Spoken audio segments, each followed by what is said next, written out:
우리에게 주시는 하나님의 말씀은 고린도전서 15장 20절부터 22절까지 말씀입니다. 그러나 이제 그리스도께서 죽은 자 가운데서 다시 살아나서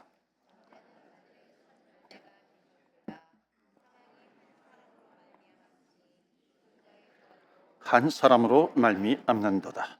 아담 안에서 모든 사람이 죽은 것 같이 그리스도 안에서 모든 사람이 삶을 얻으리라. 아멘. 하나님의 말씀입니다.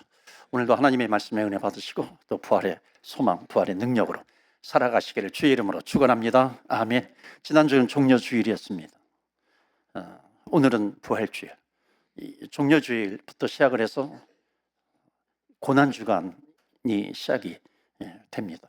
그래서 우리 교회에서는 고난주간 동안 특별 새벽기도를 진행을 했고요. 또 금요일 저녁은 성금요일이라고 부릅니다. 예수님 돌아가 십자가에 달리신 날입니다.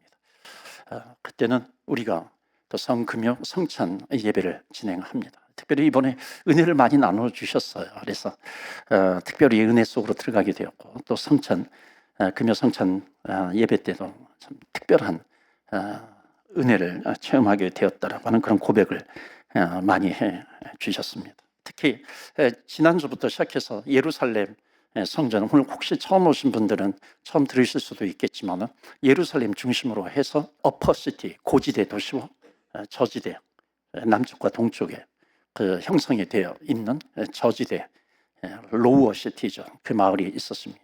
그러니까 어퍼시티는 부유층이 좀 있었고요. 로우어시티는 좀 가난한 사람들이, 빈자들이 모여 살기도 했습니다. 그러니까 성전에 제대로 들어가지도 못한 거죠. 그러니까 그 당시에는 그게 구분이 됐어요. 사람들은 어퍼시티에 사는 사람, 로우어시티에 사는 사람, 그걸 가지고 판단하기도 합니다. 여러분, 이런 판단은 지금 세상에서도요, 지금의 현대 사람들도 사람을 보면서 평가하지 않습니까? 저 사람은 성공한 사람, 저 사람은 실패한 사람, 저 사람은 좀 힘든 사람, 깨끗한 사람, 부정한 사람, 부유한 사람, 그렇지 않은 사람, 이렇게 구별하지 않습니까? 그러나 여러분, 하나님의 눈에는 어퍼시티가 어디 있고 하나님의 눈에는 로어시티가 어디 있겠습니까? 하나님의 눈에는 오직 한 가지만 보입니다. 그것은 뭐냐면 우리 인류의 모든 인간들은 구원받아야 될 죄인이라고 하는 것. 하나님의 시야는, 하나님의 시각은 오직 한 가지입니다. 여러분, 여기 캐나다 서부에서, 우리는 서부에 있잖아요. 서부에서 제일 높은 빌딩이 뭔지 모르겠어요. 어딘지. 제가 2부 예배 때 이렇게 말씀을 전했더니 누가 와가지고 이쪽에서 제일 높은 빌딩은 뭐 63층이라 그래요. 맞는지 모르겠지만 뭐 쌍젤리네는 쌍젤리제인지 하여튼 그 건물이 63층이라 그러더라고요. 동부에서는 다 알죠. CN 타워. 토론토에 있는 CN 타워. 아마 캐나다에서 제일 높을 겁니다. 한국은 123층 롯데타워가 될 것이죠. 만약에 사람이요 지나가면서 저 롯데타워라든지 뭐 123층이 되니까 얼마나 놀라겠어요. 감탄하겠어요. 저는 가보지 못했지만은 막 감탄이 될 것이고 저걸 어떻게 지었을까 이런 생각이 들 수도 있을 겁니다. 그런데 여러분 아세요? 인공위성에서 만약에 그곳을 바라본다면, 땅을 바라보면 뭐 123층이나 1층이나 다 똑같이 보인다는 겁니다. 다 똑같이 평평한 겁니다. 여러분, 그렇지 않습니까? 우리 인간의 눈으로는 사람들을 볼 때 저 사람은 지혜로운 사람이야, 저 사람은 뭐 높은 자리에 있는 사람이야, 저 사람은 건강한 사람이야, 저 사람은 출세하고 뭐 성공한 사람이야, 그렇게 세상은 바라보면서 판단할지는 몰라도 하나님의 눈으로 볼 때는 오직 한 가지 종류의 사람밖에 없다는 겁니다. 누구냐면 구원받아야 될 사람들, 구원받아야 될 연약한 사람들, 구원받아야 할 죄인이라고 하는 겁니다. 그래서 성경에 보면은요, 죄인은 율법으로는 절대로 구원받을 수 없다라고 하는 것. 그래서 성경은 로마서 3장 20절에 이렇게 말씀하고 있죠.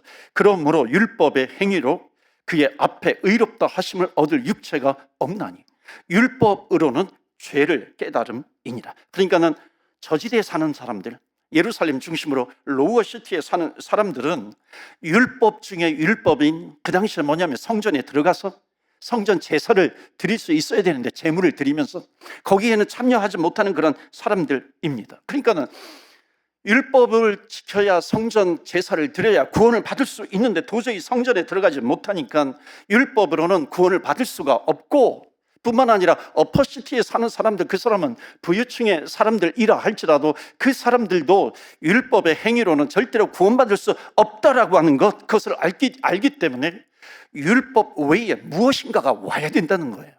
율법 외에 무엇인가가 와야 구원을 받을 수 있는데, 그래서 성경은 이 구원에 대해서 아주 핵심적인 설명을 하고 있습니다. 그게 로마서 3장 21절 그 다음 절이죠. 율법 외에 하나님의 한 의가 나타났다는 겁니다. 그러니까 율법 외에 하나님의 한 의가 나타났는데, 이 의, righteousness, 이거는 사람들이 생각하는 의 그런 것이 아니라 하나님께서 보시는 의, 이거는 뭐냐면 100% 완전한 의라고 하는 거예요. 그래서 성경의 의라고 하는 단어는 구원과 바꿔서 쓸 수도 있는 것이죠. 그런데 저기에 보시면은 하나님의 한 의가 나타났다, 구원받기 위해서, 구원을 위해서 한 의가 나타났는데 그 의가 누구냐면 여러분 예수 그리스도인 줄로 믿습니다. 아멘. 예수 그리스도가 한 의예요. 여기 너무나도 중요한 말씀이 나오는데 그 다음 절 22절 말씀 보시면 다 같이 읽겠습니다. 시작. 곧 예수 그리스도를 믿음으로 말미암아 차별이 없느니라. 아멘. 그러니까 우리를 구원하기 위해서 오신 예수님은 차별이 없는 그 사랑으로 우리를 구원해 주신다라고 하는 그런 사실입니다. 그러니까 율법 외에 구원받을 수 있는 방법이 생긴 겁니다. 율법이 아니고서는 저 율법으로는 저 성전에 들어가야 되는데 들어갈 수 없는, 율법을 온전하게 지킬 수 없는 그런 사람들에게도 이제 율법 외에 그리스도가 나타났으니 그 구원을 받는 방법이 있는데 그 예수 그리스도, 곧 예수 그리스도를 믿는 방법이라고 하는 것. 그렇기 때문에 하나님이 세상을 이처럼 사랑하사 독생자를 주셨으니 이는 그를 믿는 자마다 멸망하지 않고 영원한 생명을 얻게 됩니다. 우리가 율법으로 구원받는 것이 아니라 예수님을 믿음으로 말미암아 구원받게 되는 줄로 믿습니다. 아멘. 이게 복음이죠. 여기에서 우리는 흔들리지 말아야 한다는 겁니다. 자, 그렇다고 해가지고 예수님이 율법 필요 없어 그런 게 아니죠. 왜 예수님께서 이렇게 자신 있게 당당하게 말씀하실 수 있냐면은 예수님은 율법의 완성이시기 때문에 그렇습니다. 율법의 완성이신 예수님. 그래서 성경 로마서 10장 4절에 보면 그리스도는 모든 믿는 자에게 의를 이루기 위하여, 구원을 이루기 위하여 율법의 마침이 되십니다. 완전한 율법을 완성해 주셨다라고 하는 것을 말씀하고 있습니다. 그러니까 율법으로 구원받는 것이 아니라 믿음으로 구원받는데, 그 이유는 율법의 완성자가 예수 그리스도이시기 때문에 이 엄청난 소식이죠. 엄청난 복음이다라고 하는 겁니다. 그러니까 여러분, 복음이 무엇입니까? 예수님이 율법의 완성이라고 하는 것, 이것이 복음이라고 하는 겁니다. 그러니까 율법의 완성자로 오신 예수 그리스도를 내가 믿으면 구원받는 것인데, 이 구원은 뭐라 그래요? 차별이 없느니라. 차별이 없다고 말씀합니다.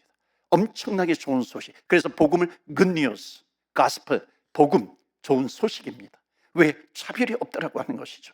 그래서 로마서에 보면 누구든지 예수 그리스도의 이름을 부르면, 누구든지 예수님을 믿으면 구원을 얻게 되리라 담대하게 선포하고 있는 겁니다. 누구든지 whoever believes in him, 그를 믿으면 will be saved, 구원을 받게 될 것이야, 구원을 받게 될 것이야 말씀합니다. 그러니까 이 소식이 구원에서 배제된 사람들이 있었어요. 그 당시에 영영 소망이 없는 사람들, 나 같은 사람도 율법을 지켜야 구원을 받을 수 있는데 도저히 율법을 지킬 수 없기 때문에 절망 가운데 있었던 그런 사람들에게 들려진 소식, 율법 외에 구원을 받을 수 있는 소식이 들려지는 겁니다.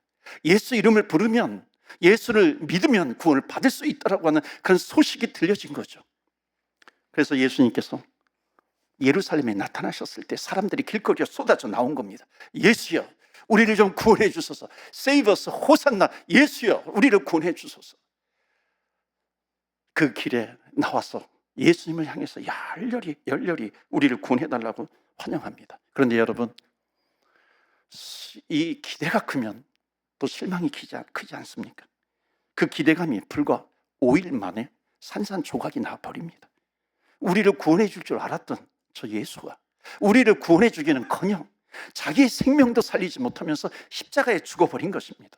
그러니까 이제 그게 달했던 그런 소망이 완전히 극한의 절망으로 떨어져 버리는 겁니다. 큰 절망이 찾아온 거죠. 예수가 소망인 줄 알았는데 나에게 나약하게 십자가에 죽어버리고만이 분노가 치밀어 올라옵니다. 그게 무슨 메시아야? 저게 무슨 하나님의 아들이야? 아니야, no. 우리는 어떻게 구원받을 수 있을까? 우리가 어떻게 구원받을 수 있어?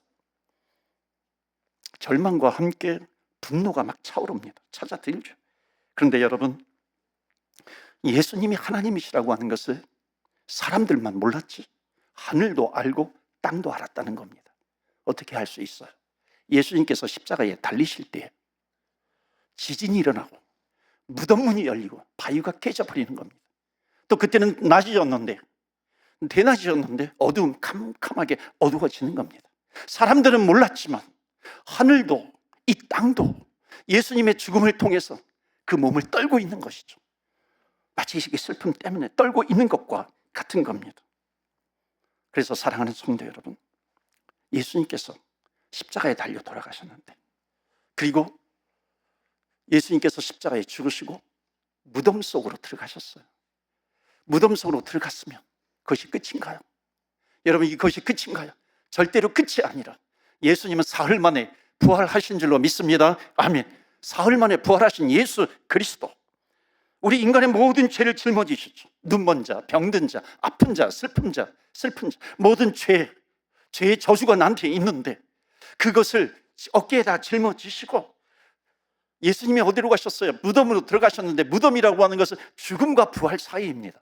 그러니까 죽음과 부활 사이에 무덤 속에 예수님께서 들어가셨는데, 그 무덤이라고 하는 것은 뭐냐면 어둠이고 지옥이고, 그거는 어둠과 지옥 때문에 거기는 누구도 나올 수 없는 그 곳. 그러니까 예수님께서 우리의 모든 죄의 짐을 짊어지시고 그 무덤 속으로 들어가셔서 그 모든 죄의 짐, 우리가 가지고 있었던 짐, 그것을 다 무덤에다가 가둬버리고 무덤에다가 버려두고 홀홀 단신으로 부활하신 예수 그리스도. 다른 말로 하면 예수님께서 무덤 속에 들어가실 때에 악의 세력이 있어요. 어둠의 세력이 있어요. 그 어둠의 세력과 함께 그 어둠의 세력이 우리를 공격하니까 죄의 저주를 받게 하고 그것 때문에 절망하게 하고 아프게 하고, 그런데 그런 모든 악의 세력, 어둠의 세력, 그것을 어깨에 짊어지시고 그 죄의 저주를 끊기 위해서 어둠으로 들어가신 거예요. 무덤으로 들어가신 겁니다.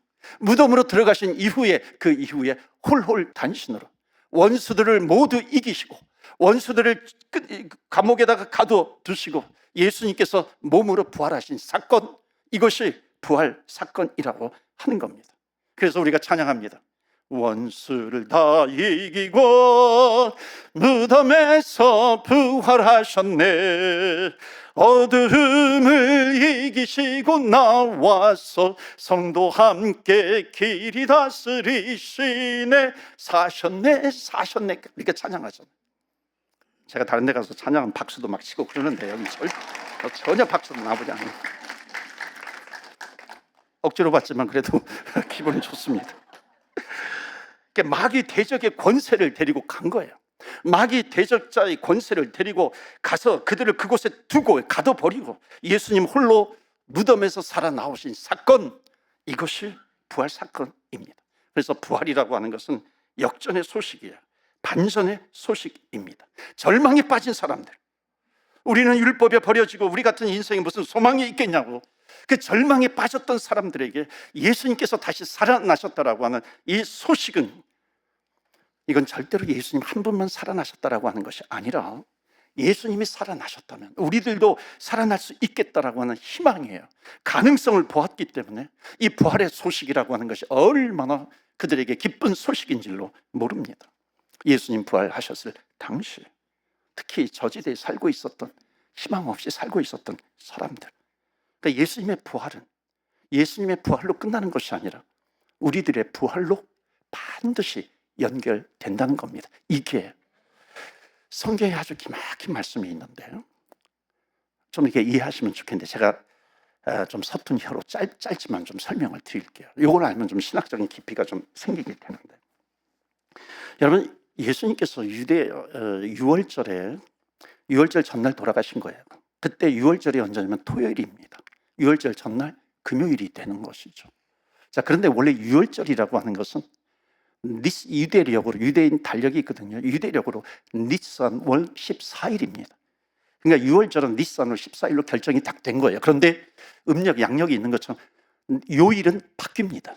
그런데 공교롭게도 예수님께서 십자가에 달리실 때 그때의 6월절은 토요일이 된 겁니다. 그런데 유대인들이 지키는 절기가 뭐예요? 또 하나가 사바스, 안식일이 있습니다.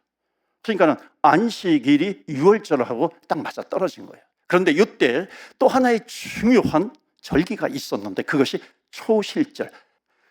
초실절이라고 하는 절기입니다. 이때에 이스라엘 사람들은 이때부터 수확을 하는데 첫 번째 수확 제물, 그것을 가지고서 하나님 앞에 드리면서 초실절 절기의 제사를 드리는 겁니다. 그런데 초실절이 언제냐면 이게 더 중요해요. 초실절이 언제냐면 유대인들은 6월절이 있잖아요.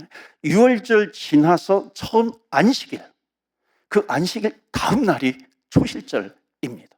First fruit, 첫 열매를 바치는 날이 되는 거죠. 그런데 예수님께서 오신 때의 6월절은 토요일, 사바스데이, 안식일하고 겹치는 겁니다. 그럼 초실절은 언제냐면은 안식일, 토요일 다음 날, 주일이 되는 거죠. 예수님께서 부활하신 날이 언제냐면 초실절이 일요일이었기 때문에 예수님께서 부활하신 날이 초실절이 되는 거예요. 그러니까 예수님은 초실절에 부활을 하셨다. 다른 것은 잊으셔도 예수님은 나흘 만에 초실절에 부활하셨다라고 하는 것. 자, 그렇다면 더욱 중요한 질문입니다. 왜 예수님께서 초실절에 부활을 하셨을까? 오늘 본문의 말씀 돌아가야 됩니다. 20절 말씀 보실까요? 다 같이 읽어요. 시작. 그러나 이제 그리스도께서 죽은 자 가운데서 다시 살아나사 잠자는 자들의 첫 열매가 되셨도다. 아멘. 부활의 첫 열매로 초실절에 부활하셨다라고 하는 이 예수 그리스도, 이 부활하셨다라고 하는 이 사실, 여러분 이것을 어떻게 인간이 자기들의 계략으로 어떤 메시아 퍼포먼스, 그리스도 퍼포먼스를 어떻게 이걸 만들어낼 수 있는 겁니다.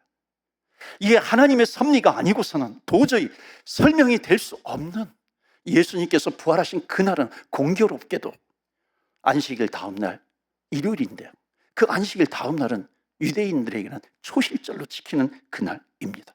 그렇기 때문에 왜 예수님을 부활의 첫 열매라고 했냐면 예수님의 부활은 끝나지 않는다는 것이죠. 그러니까 이스라엘 백성들은 이 절기를 너무나도 잘 알고 있었어요. 그러니까 이 절기를 알고 있었던 이스라엘 백성들은 초실절에 부활했다는 이 소식을 듣고 이들에게도 한 가지 믿음이 생긴 겁니다. 고린도전서 16장 말씀 보실까요? 만일 죽은 자가 다시 살아나는 일이 없으면 그리스도도 다시 살아나는 일이 없었을 터이요.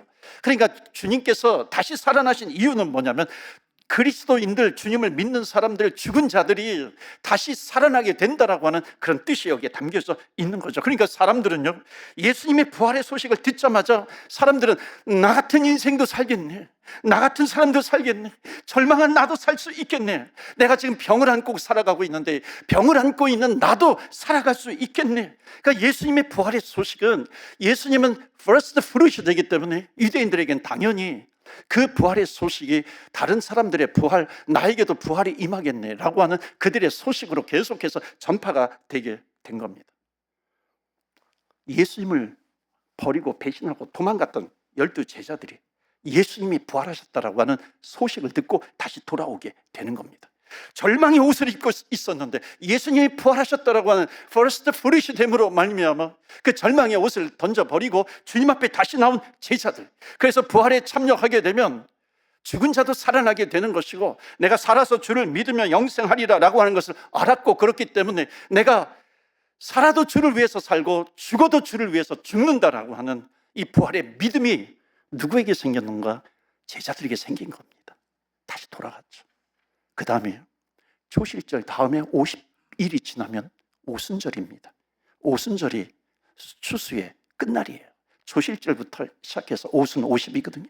오순절날 끝나는데 그 제자들을 중심으로 해서 우리들에게도 부활이 있겠네, 부활이 있겠네, 믿음을 가졌던 제자들이 마가의 다락방에 모여서 간절히 힘을 합해서 주여 주여 주여 부르짖을 때에 하늘에서 급하고 강한 바람 같은 성령의 강한 임재가 일어나게 된 것이고, 성령의 임재가 일어나니까 그들이 가만히 앉아 있을 수 없어서 이 예수의 부활의 소식, 예루살렘과 온 유대와 사마리아와 땅끝까지 이르러 이 복음을 전하는 예수님의 제자들이 된 것. 이것이 뭐예요? 복음의 증인이죠. 복음의 증인이 뭐예요? 예수님은 부활하셨어. 예수님은 다시 사셨어. 그렇기 때문에 그 복음을 듣는 우리들도 다시 살아날 수 있다라고 하는 이 소망이 전파가 된 것이고, 그래 또 복음이라고 하는 것은 차별이 없다는 겁니다. 능력이 모자라도 구원받을 수 있고, 좋은 집에 살지 못해도 구원받을 수 있고, 좋은 가문에서 가정에서 태어나지 못했어도 상관이 없다는 겁니다. 예수님의 구원은 뭐가 없다? 차별이 없다는 겁니다. 이 영광의 부활의 소식이죠. 이 영광의 부활의 능력입니다. 여러분, 이 부활의 능력이 여러분에게 임하기를 주의 이름으로 축원합니다. 아멘. 그러니까 부활의 믿음을 가진 사람은 약한 사람도 강하게 되는 것이고, 절망 같은 그런 무덤 속에 갇힌 그런 절망 가운데 있는 사람들에게도 이 부활의 능력이라고 하는 것, 그들은 그 절망 속에서도 일어나게 될 줄로 믿습니다. 아멘. 주님을 붙들고 일어나는 거죠. 오늘 저와 여러분의 인생에 선포합니다. 이 부활의 소식이, 이 부활의 능력이 여러분의 가정마다, 여러분의 인생마다 나타나시기를 주의 이름으로 축원합니다. 아멘.